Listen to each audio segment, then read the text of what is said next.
Welcome to day 335 of our BU 365-day challenge. Do one thing every day that improves us. Sharon Horne-Ellstrom here with a really pretty pillow that's kind of in my way. Let's sneak it back there. Today and for the month of December, we are going to talk about, first today I'll talk about the power of questions, and then every day this month, I'm going to share two questions. One, thought-provoking, and the second one, kind of a fun, interesting question. I found a bunch of lists online. There's actually books of questions you can ask yourself to improve your life. And that's what the purpose of this is. Although some of the questions are just frivolous and random. So I'm asking a kind of a serious question every day and then a more frivolous or random question. And you get to decide which one you're going to answer or both, right? Some days I'm sure I'll answer both. Other days I'm sure I will have a hard time picking between the two, which one I want to answer. And I've learned over the years and over the decades that the questions I am reluctant to ask, especially myself and about my life and about everything that's going on, those are the ones I usually need to ask myself the most. So today, let's talk about power of questions. I'm going to grab my questioning magnifying glass, my giant magnifying glass, and we're going to talk quickly about the power of questions, then how to ask smart questions, because the answers to our questions and the quality of the answers we get is determined by the quality of the questions we ask. And I've shared my story about the WTF. If I am filtering everything in my life through questions and my primary question is WTF, it's not giving me very good quality results, right? And I learned that I needed to change that question. So that's true of any questions we're asking. If we're asking bad, disempowering questions, we're going to get bad, disempowering results for us. But if we can open up and ask better questions, we'll get much better results and much faster growth and progress for what it is that we want in our life. So what are some of the powers of asking questions? Number one, asking builds our knowledge. Number two, asking teaches us about people and about experiences. Number three, asking engages us and gets us actually involved in communicating with other people. Asking communicates value.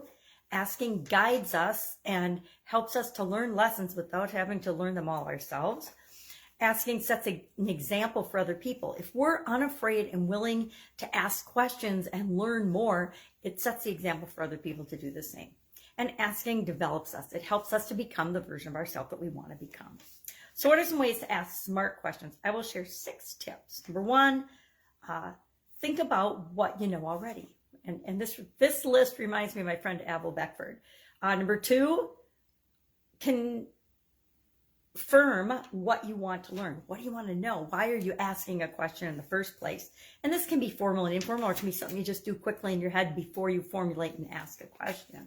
Number three, create at least a draft or list of the questions that you want to ask. Have you ever gone to a job interview, or have you ever interviewed people? Well, I don't know about you, but I always prepare my questions in advance. Or if I'm going to be interviewed for something, I like to know what are the questions in advance so I actually have good answers prepared. Sometimes impromptu is awesome, and I do a lot of impromptu things, but other times it's nice to be prepared so you make sure everybody is really getting their questions answered. And those that are afraid to ask in front of everybody else gets their questions answered too.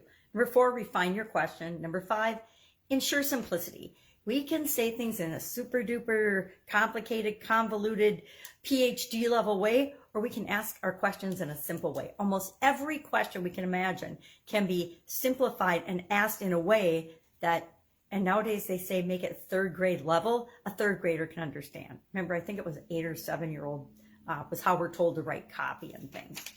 Number 6, finally, ask your question confidently and pointedly. Be direct. Don't beat around the bush to ask your questions.